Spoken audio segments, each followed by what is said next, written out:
your hands up. Everybody sing it out. This is how we live it. The Total Faith Show. Come on, get your hands up. Everybody sing it loud. This is how we live it. The Total Faith Show. Come on, get your hands up. Everybody sing it loud. This is how we live it. The Total Faith Show. Total Faith. Lifestyle, relationships, business, networking, ministry, community. The Total Faith Show. Stop the show.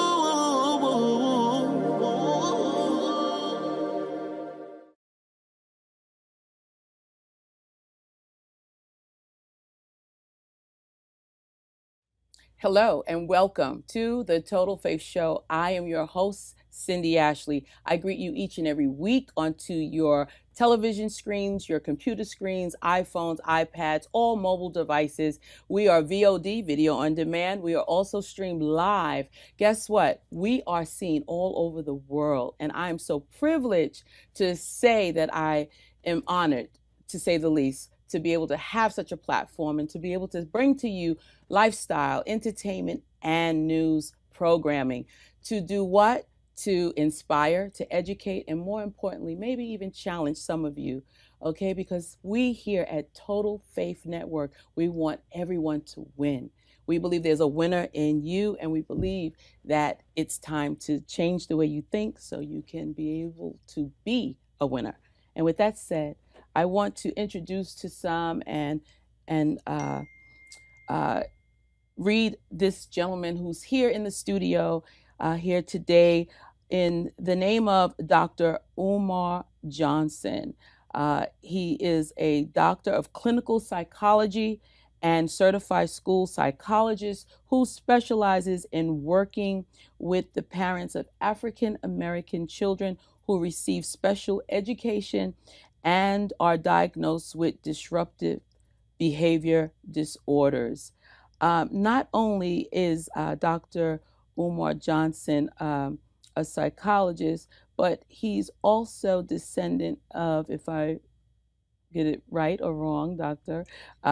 Frederick Douglass. Kinsman to Frederick Douglass, right. But I'm going to let you talk about all of that. Listen, without further ado, let me introduce you again to my guest and now yours, to Total Faith. Thank you, Good Dr. afternoon. Umar. Thanks for having me on the show. Johnson, for coming. Prince. We're also the Prince of Pan-Africanism. Yes, right. Listen, thank you for finding time to be here, not counting it as robbery. It's an honor to be here.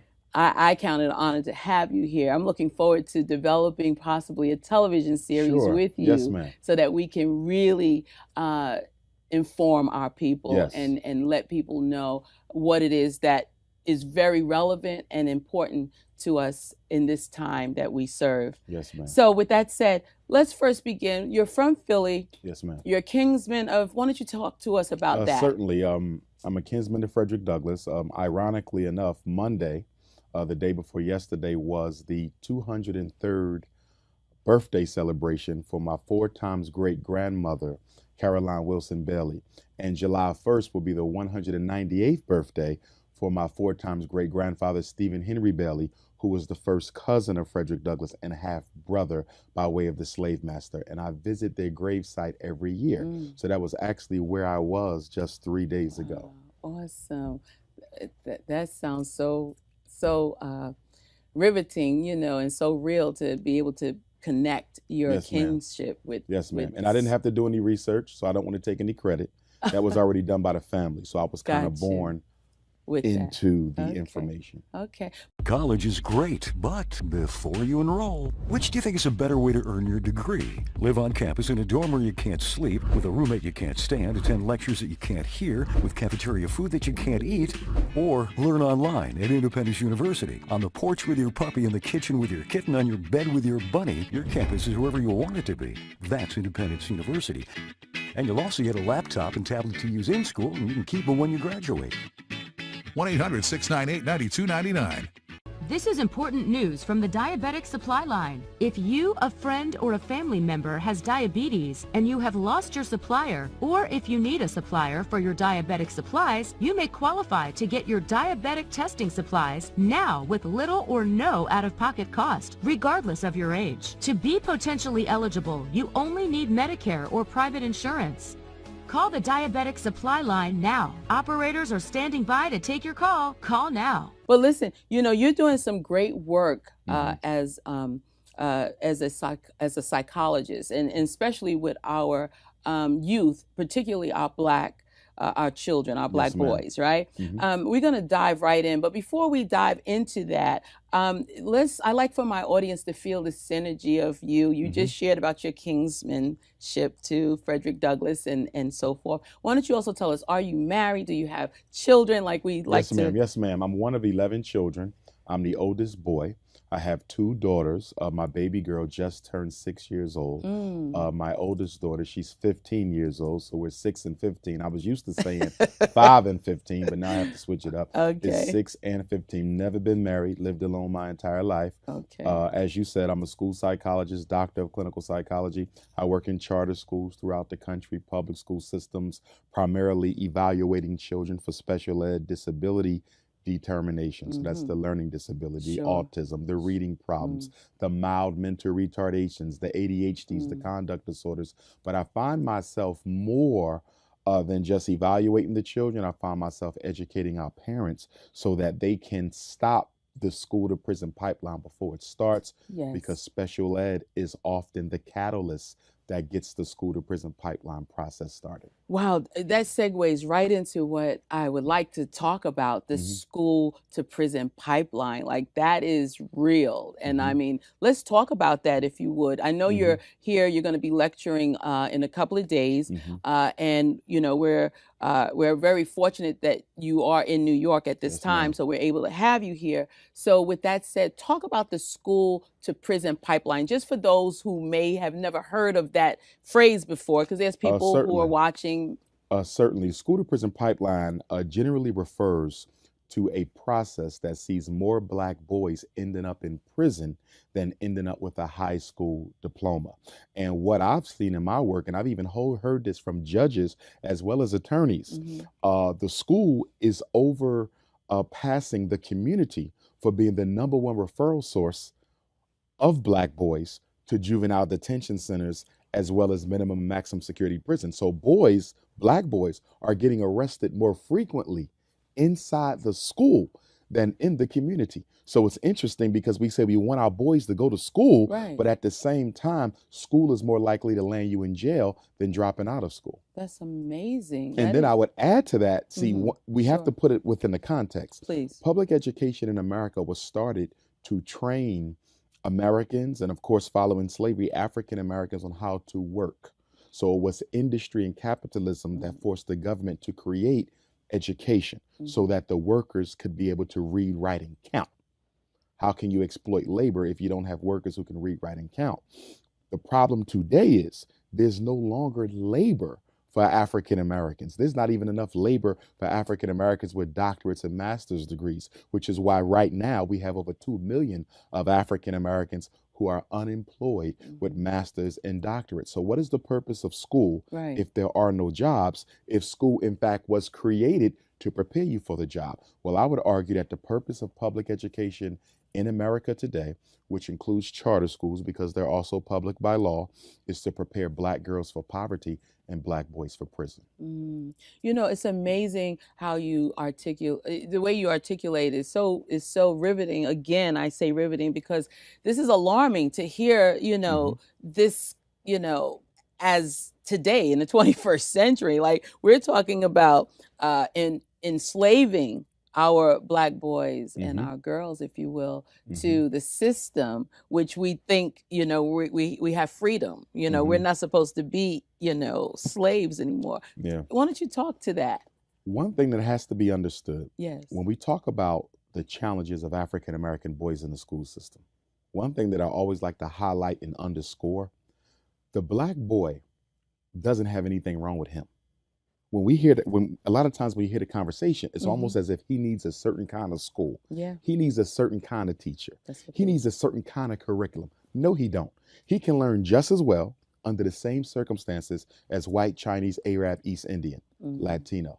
He can learn the same way under the same circumstances. The problem is not that the black boy is different. Mhm. The problem is that something differently is being done to the black boy. In Mhm. other words, he's being treated a certain way. He's being educated a certain way. He's not the one with the difference. So this is deliberate. It's deliberate. It's the teacher with a different perception Mhm. of the African American boy. For example, two research studies that came out. One said that teachers pay more attention to the children in the classroom who look the most like their own, and they spend the least amount of attention on the children who look the least like their own. So, Mhm. if 93% of America's teachers are middle class white females, and if the research coming from America's leading universities is accurate, Mhm. that means a dark skinned, nappy headed, broad nosed, big lip African American student is not going to get the same attention as a light skinned, fine hair, light eyed African American child. And if there's white students in the classroom, then they're going to get more attention than even the light skinned black children.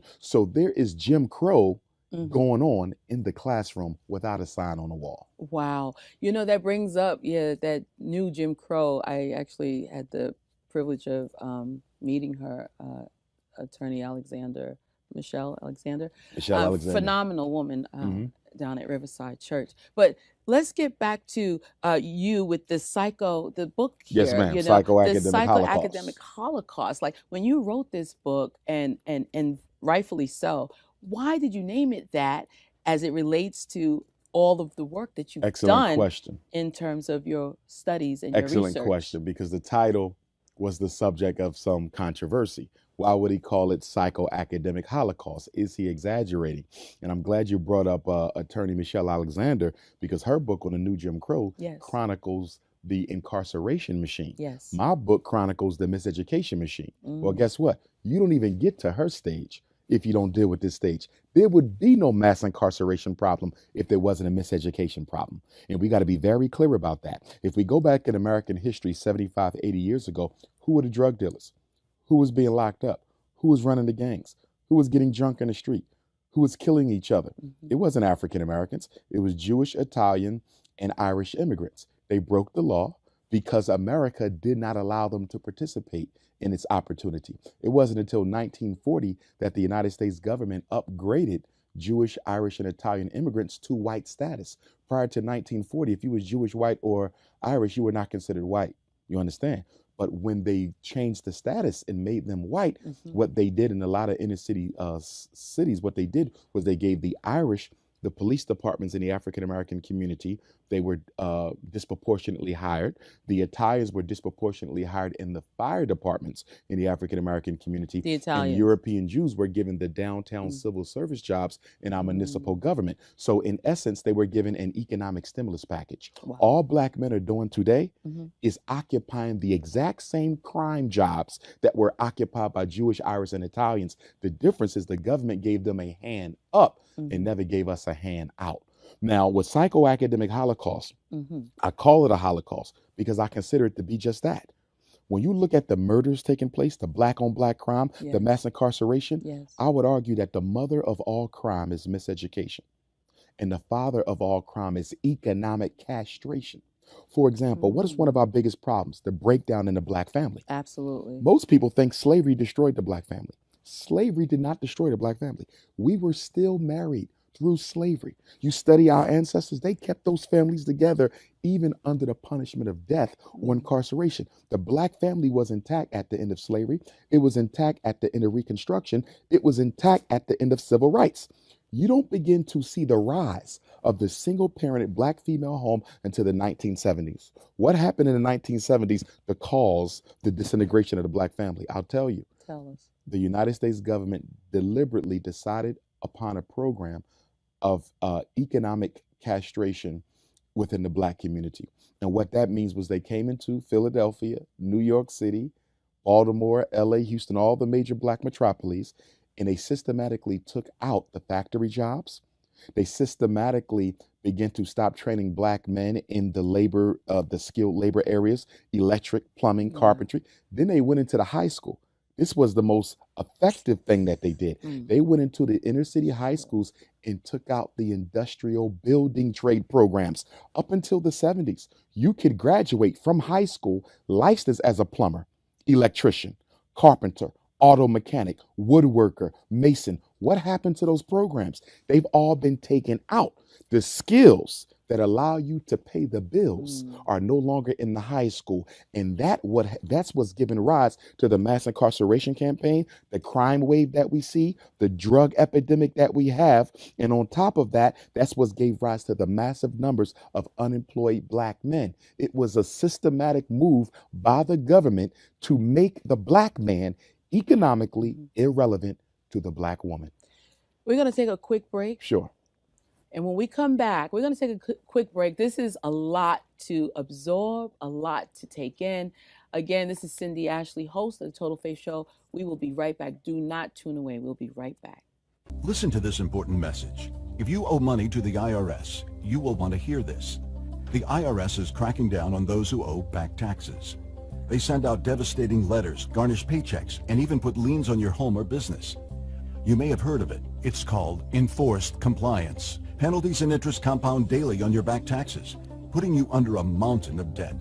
Tax 10,000 has years of experience connecting people with tax resolution specialists who will negotiate with the IRS on your behalf.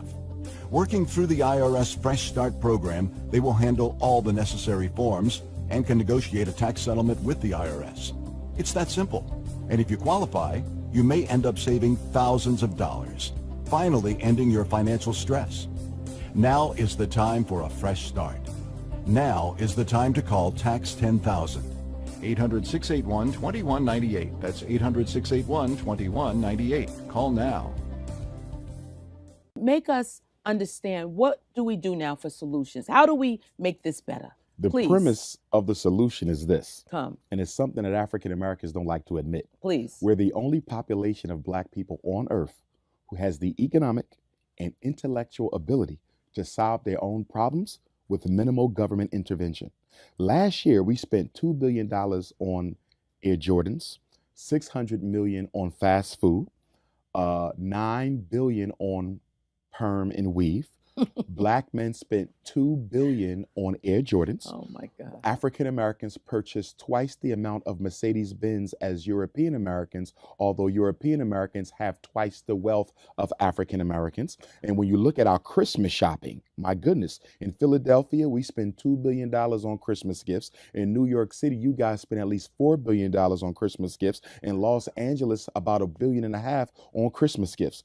You take all of this disposable income that we're wasting, we can have our own hospitals, our own schools, our own supermarkets, and our own banks. Those are the 4 cornerstone institutions you got to have in any self-sustaining community. But guess what? There's not an Africa town nowhere in the United States. There's a Chinatown in every city. There's a little Italy in every city. There's a Jewish community in every city. Why is there no Africa town? It's not purely due to racism. It's due to the psychological apathy and lack of concern that we African Americans have about our destiny. And that is an artifact of slavery, because we're the only people in America, the only cultural group who does not care about the collective progress of itself. Number one, we're the only ones. And number two, we're the only cultural group in America who does not care, feels no sense of guilt or shame that our people are on the bottom. When's the last time you seen a homeless Chinese? When's the last time you seen a homeless European Jew? When's the last time you seen a homeless East Indian? You don't. Because although no culture is perfect and everybody has, that aspect of their community that needs to be improved upon, most of these cultures are self-sustaining to a point. Yeah, they get grants and they get government assistance, but at the same time, there is a cultural loyalty and respect that requires them to look out for each other. We don't have that. The African American nation is a nation of radical individuals. Our psyche is our enemy.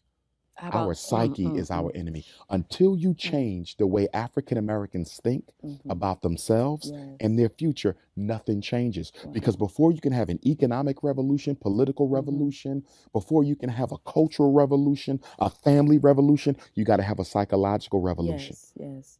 Talk about, how about religion, Mhm. church, because, we have so many, mega churches It's a and double-edged sword. On the one hand, the African American church historically has been our vanguard. All of the progress, all of the laws, when you look at our great slave rebellions, Nat Turner was a priest. Frederick Douglass used to preach for the AME church. You understand? So hmm black without the church, right, we wouldn't be where we are. right. But the irony and the paradox hmm at the same time hmm is without the church, we wouldn't still be where we are. So you have a traditional African American church that brought us this far, Wow. but then you have a contemporary, parasitic, economic based church hmm that keeps us where we are Yes. because it's not involved in any of the systematic struggles that African American people need. For example, where's the black church today when it comes to miseducation? Where's the black church today when it comes to police genocide? Where's the black church today when it comes to unemployment? Where's the black church today when it comes to poverty? The black church is nowhere to be found. There's exceptions to the rule. Of But when you course. look at the mega churches Yeah. and the medium-sized churches, Right. none of them are at the vanguard of any of the major struggles for African Americans. You hit on so much, and I want to just jump in, and I want to hear you. I don't even want hmm to interrupt you. What about the identity of through images? Because my thing is what I'm focused on is, the lack of images that we have or imagery that we have, especially for our black hmm girls. That's my thing. Your thing is black boys. My thing hmm is black girls. How about the images of the propaganda that mainstream media projects in terms of identification? And I think Oh, that has a lot to do with. totally. Please. Psychologically Yes. speaking, Please. images and sound are the two weapons of the subconscious. Yes. You understand? I don't care how much you teach a child. You could teach them for 12 years. The truth. hmm Put one image in front of them. And like they say, an image is worth 1,000 words. hmm An image will condition that mind more than words because everything stored in our memory is stored as an archetype, as a Yes. symbol, as a picture. So images are actually the language of the soul and the language of the mind. And whoever controls the images controls the people. Wow. And when you look in our community, how many positive images of us do you see? And when you look on television and you look at the motion picture, which is a moving image, and you look at the most popular shows for us, the reality shows, they all do what? Show black women in a very less than respectable light. They show black men in a very less than respectable That's light. right. I mean, take Empire, the #1 miniseries in America. And here you have 4 leading black male actors, Lucius, his son Hakeem, Jamal, and Andre. 4 attractive, successful African American males, right? And not a single one of them in that show has a positive relationship with a black woman. My routine is important to me. It's how I live, how I stay active. So when my back started to cause me problems, my friend suggested I call Medical Supply Helpline. Medical Supply Helpline helps you regain your mobility with back and knee brace solutions. With one simple call, you can start doing the things you love to do again. Whether you have Medicare, Medicaid, or have private health insurance, you may be eligible for a brace at little to no cost. Medical Supply Helpline takes care of all the paperwork. Call us today. Don't prolong your suffering. Get the support you need shipped directly to your door for free. I didn't want to hassle with my insurance company, so I made one call to the helpline and my brace was delivered to me for free. Now I'm back living my life the way I want. Now is the time to call 800-881-1902. That's 800-881-1902. Medical Supply Helpline. Regain your freedom, hassle-free. All right.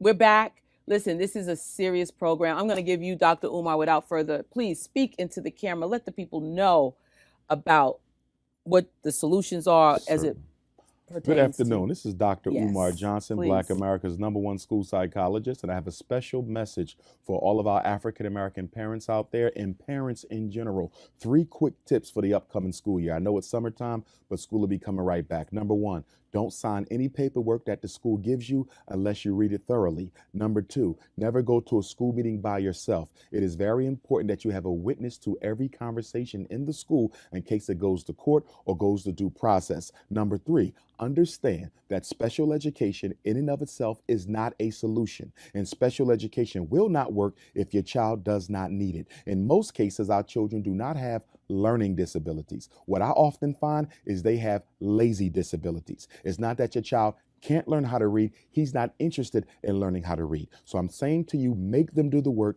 Make them do the homework. Make sure your children read. When they read, it increases vocabulary, it increases general knowledge, and you're going to see the state tests go up with the more time that your child spends in front of a book. I'm Dr. Umar Johnson. If you need to reach me, my website is drumarjohnson.com, drumarjohnson.com, and my phone number is area code 215-989-9858, and we want you to join the National Independent Black Parent Association. Reach out to me if you want more information.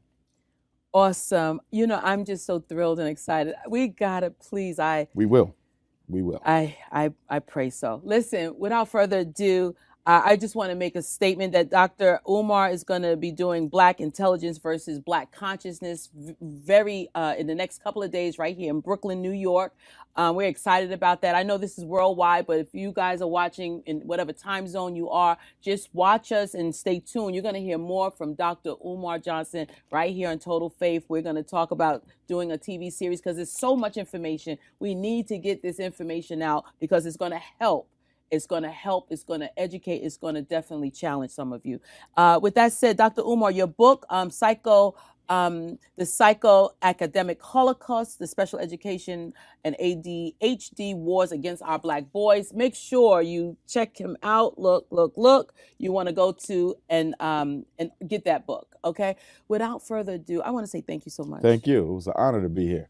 Bless you. Appreciate I'm so you. happy to know you. Yes, ma'am. And with Likewise. that said, as I always like to close out, you are watching Total Faith Show on the Total Faith Network. We are seen around the world. We are over the air as well as on multiple online platforms. So we're very thrilled to be able to have Dr. Umar here. And by God's grace, we'll have a special series that will be promoted on Total Faith Network. And with that said, you know that all we want to do is empower you to win here at Total Faith Network. We believe in you. We believe in community. We believe in empowering people because unless you change the way you think, guess what? You will continue to keep getting what you've always got. Same results. We're looking for results. We're looking for change. We're looking for transformation, transcendence. We're looking for you to make a difference in your community, in your region, and in the world today. And with that said, I'm Cindy Ashley, host for Total Faith Show.